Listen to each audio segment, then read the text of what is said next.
Welcome to Rewild Your Business. Thank you so much for joining me again this week. I am your host, Jill Mokes, and I am beyond delighted that you are here with me. This week, I want to talk a bit about the in-between. If you are someone who has made changes, big changes in life, in your business, you will know what I mean about feeding what you're leaving. This is an episode that I've wanted to record for a while now. And it is for that reason that I know this is a season that so many of you are living in right now. And I'm not sure that many people are talking about what this feels like with a great deal of honesty. And it's tough. Being in the in-between is tough. It's that place where you're not fully in the old life anymore, the old way of being. Maybe it's the old business, the old relationships, whatever that is. But you're also not fully engaged and fully transitioned into the new one yet. The in-between is that time when you can see what you're building. You have the vision. You know what you want your life or your business to look like the other side of this in-between sticky time. And you can feel it pulling you forward, right? But the problem is you're still showing up to the thing that you're leaving. You are still investing your energy in the place that no longer has your heart. And I just know that a lot of you are going to be nodding along to that because I think this is so incredibly common. I've had a couple of conversations recently with prospective clients, not existing clients, but with people who would like to work with me. And what has come up, certainly at least twice, is this kind of disconnect between knowing what they want for their future, knowing who they're becoming, and yet still fighting that urge to feed what they're leaving. And that's for lots of reasons. It can be about work ethic. It can be about not wanting to disappoint people. It's often wrapped up in people pleasing. It's often wrapped up in, legacy stories that they're telling themselves about who they need to be and whose approval they need. So that's what we're going to be talking about today. Let's dive into the episode. Welcome to Rewild Your Business, the podcast for women doing the work their soul intended. I'm Jill Mokes. I'm an international business coach, and I'm a guide for women doing the work that matters. Rewilding your business means cutting away what doesn't belong to allow what does to thrive, finding simplicity in your work. And it's about bringing the whole of who you are to the table, whether you're building something new or finding your way back to what really matters to you. I'm so glad you're here. So this conversation about the in-between, about this place where you're not quite one thing, but you're not the thing you were anymore either, it's not a comfortable conversation. And I think when you're in it, it can be quite disorientating. You're not really sure where your energy should be going. And honestly, if you're not careful, it's an emotional time that can absolutely drain you. And that can be quite paralyzing. That can actually put that future that you can see ahead of you, that you want so desperately, it can put that in jeopardy if you spend too long in this in-between, where you haven't quite stepped into who you're becoming yet, even though you can see it, and you're still feeding the thing you're leaving behind. You're still giving that energy. So I want to talk about energy and specifically how to consciously redirect your energy, how to stop kind of pouring your energy, pouring yourself into what you're leaving and start intentionally fueling who you're becoming. Do you know, it's funny. I remember when, and this is before I left my corporate job. So certainly before this podcast, before I became a business coach, before I had a VA agency, all of those things that I talk about from after my entrepreneurship journey started. I'm talking about the time before that, when I was working in insurance and I was sitting in a corporate office, clock watching most of the day, but I was doing a job that I was pretty good at and I was getting paid well. I was ticking a lot of the boxes that my parents were very happy for me to tick. Had a good pension. It was a steady job in their eyes. Of course, we all know now that corporate isn't a particularly steady option. But yeah, in those days, from the outside, it looked like I was successful. I certainly was by their measure. And yet inside, I felt like I was dying inside, to be perfectly honest. I had started to see something else that could be available for me. And that was doing something that wasn't insurance. That was doing work that really felt like me. Having that freedom that having your own business has, like it doesn't matter how hard building your own business can get, and it can get so bloody hard. You can work harder than you ever worked in a corporate job when you're working for yourself. But do you know what? The freedom of having your own business, you'll know this, most of you have your own business. The freedom that you get with that is just beyond anything. It's why most of us can't ever go back. We couldn't ever go back to a corporate job now because we've had this taste of the freedom of working for ourselves and being able to create impact that we don't get the leeway to do in most corporate jobs. But at this time, I was still there. I was still in the office, in the in-between. So I'd started visualizing what could be possible for me if I had my own business. I'd started listening to podcasts. I can remember sitting on the train. You know how you get snippets of a memory and it's a really clear memory? I can remember listening to an Amy Porterfield podcast episode on the way into town. And I was just listening so intently. And it was almost like she was speaking a bit of a different language because I didn't have my own business. So half of the things she was talking about, I had no idea what she was talking about. But there must have been something in that was igniting something inside of me around what might be possible for me. And I started listening to lots of different podcasts. I remember listening to like Marie Forleo, Donald Miller.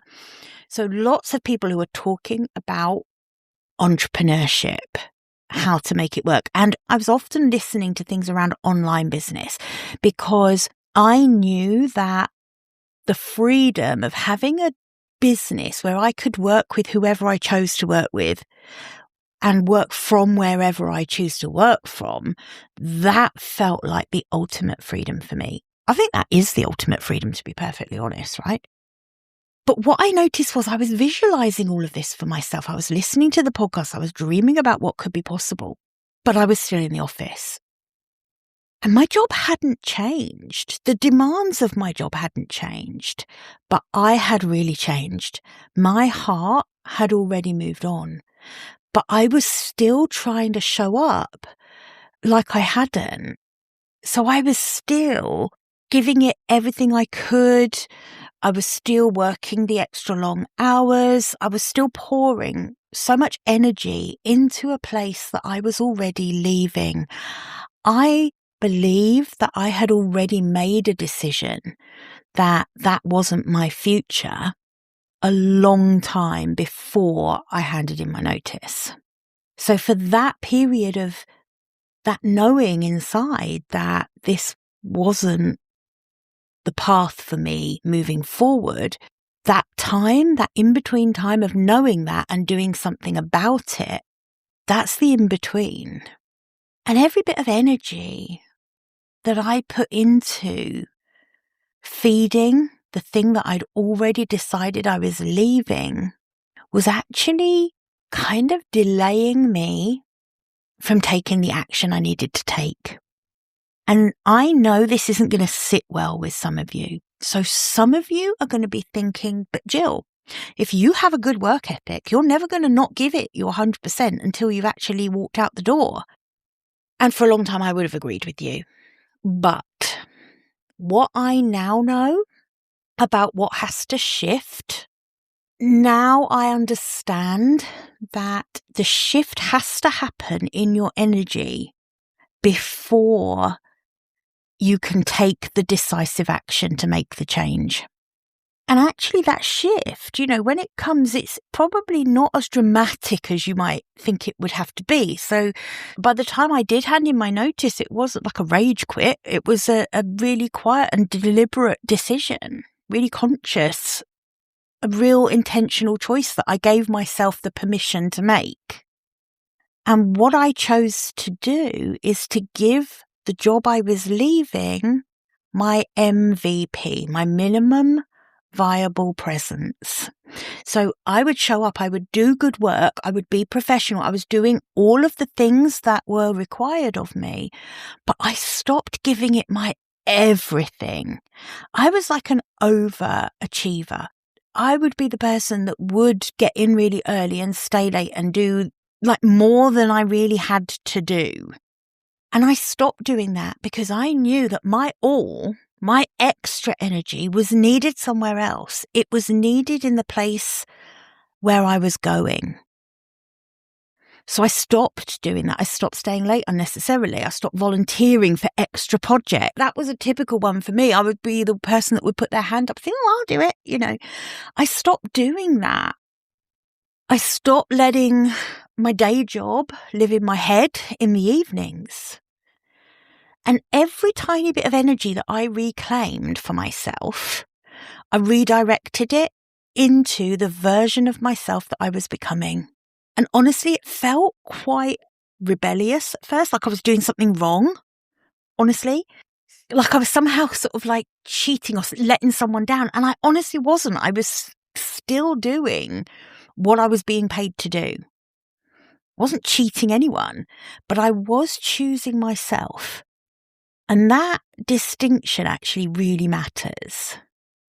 And honestly, there's something about that in-between time that isn't just logistical. It's not just about time management or reclaiming time to put somewhere else, right? It is a genuine identity crisis when you're in it. Because you're not who you were anymore, but you're not fully who you're becoming either. And that gap, that sort of liminal space between the two is really uncomfortable for us. We want to know who we are. That is natural. We want to understand. We crave that solid ground. And the in-between just doesn't offer us that. But here's the thing. It's in the in-between where that new identity gets consciously chosen. So when you're no longer playing the role that you've always played, when the old way of being doesn't fit you anymore, but you haven't quite fully learned the new one, you get to decide. You actually get to consciously ask, who am I choosing to be? It's not about who do I have to be, what is expected of me. Who am I choosing? And the energy that you decide to direct in that direction actually becomes the answer to that question. Where you start placing that energy, that reclaimed energy, is where you start placing that question. And this applies, say if you have a business and maybe you're a coach or any kind of business where you're thinking to yourself, something's not quite right here. I think I've made a bad choice, or I think I've picked the wrong niche, or this doesn't feel like the work I'm here to do, right?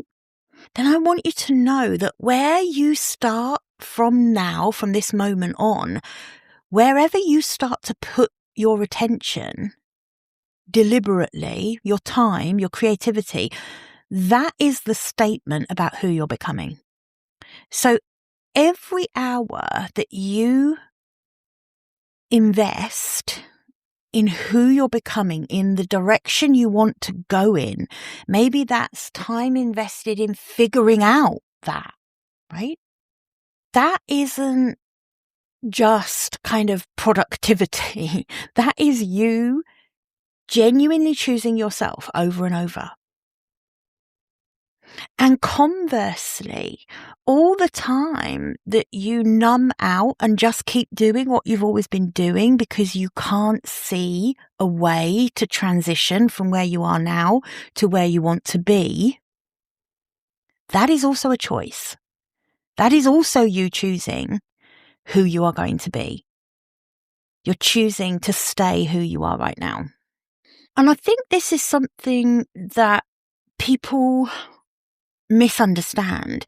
I think when I talk about identity work and identity change, I think sometimes people think that it's something that happens to them. So they're almost waiting for that to happen. They might go as far as thinking, what's the environment that I can create to give me the best possible chance of becoming that identity, right? But what they're not doing is they're not consciously choosing to become the person that can hold the vision of what they actually want for their business, right? They're not choosing themselves in that way. And if you're waiting around for some kind of big transformation moment or like a lightning bolt or something, that doesn't tend to come. Identity and transition into the work that's the most meaningful for you, or the life that's the most meaningful for you, that is actually built in like the quiet moments where you're redirecting that energy.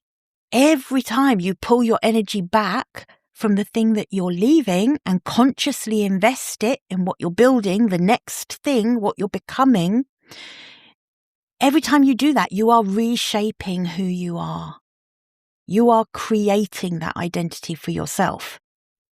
So with that in mind, the in-between time isn't really in-between time. It is the work. It is the transition. It's not passive time to be just sitting around waiting for the next thing to kind of emerge from the ether or just make itself known. It's a really intentional time where you get to intentionally redirect your energy. So something that might help is to think about where you are now, the business you have now, the life you have now, and what the gap is between that and what you actually want, what you're drawn to, what you believe you're here for.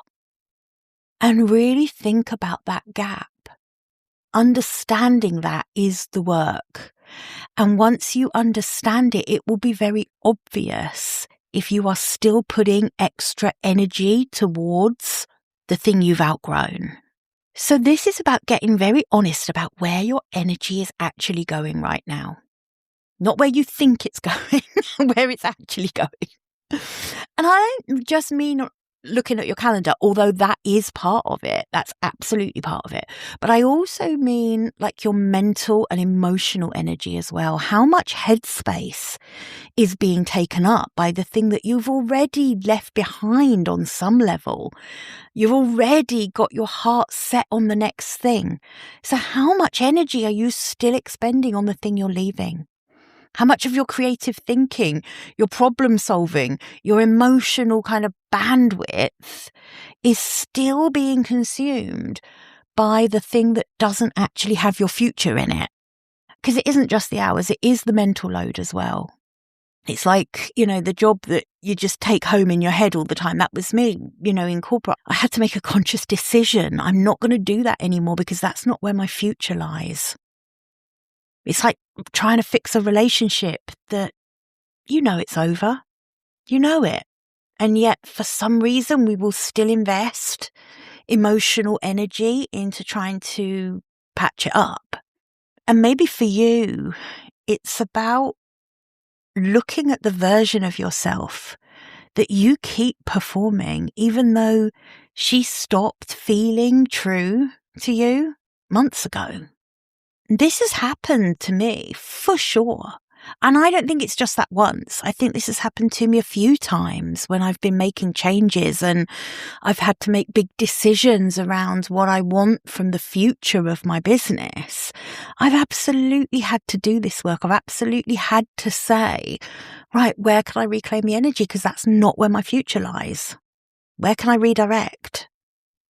So that awareness of where you're spending your energy at the moment, that is the starting point. Because you can't redirect something that you haven't actually acknowledged is in the wrong place, right? And then I think it is about giving yourself absolute explicit permission to do less in what you're leaving. And this is huge. I mean, honestly, we have all been so conditioned, particularly as women and particularly as high achieving women, to give everything to everything all of the time. So the idea of doing less, of pulling back, of consciously not giving our all to something, that almost feels like failure. That almost feels like some kind of moral weakness, like we're letting everyone down. That's very typical to feel that way. But the truth is that when your heart has already moved on, then giving everything to the old thing isn't betraying anyone else. It's actually self-betrayal. It's self-betrayal to keep doing that. It's pouring your precious resource of energy into something that is not going to give you back what you actually need. So I want you to remember that you are allowed to do a good job without doing a perfect job. You are allowed to meet your obligations without going 10,000 feet over and above them. You're allowed to keep back some of yourself, for what's coming for you. One thing that I think can be really helpful is get in the habit of marking the transition from one energy to another. So for me, it was the commute home. So the commute home from the office was a place where I was consciously, literally letting that go. I was determined that I wasn't going to be thinking about that anymore. And I would start thinking about what I actually needed to do to create the business that I wanted. I have done that with offers that have been coming to an end where I've pivoted. I've done that with other things. I've always had this transition time where I'm probably making sure I meet my obligations without putting a ton of effort into marketing. For example, sorry, I just get overexcited when I think of something new that I need to share. But marketing's a great example of this. How many of us have still followed the obligation feeling to market an offer we no longer want to sell? Oh my God, I know I've done that. Think about that. Think of where that energy could go if you didn't do that anymore. The world doesn't stop turning if you don't send an email out that week because you're redirecting your energy, right?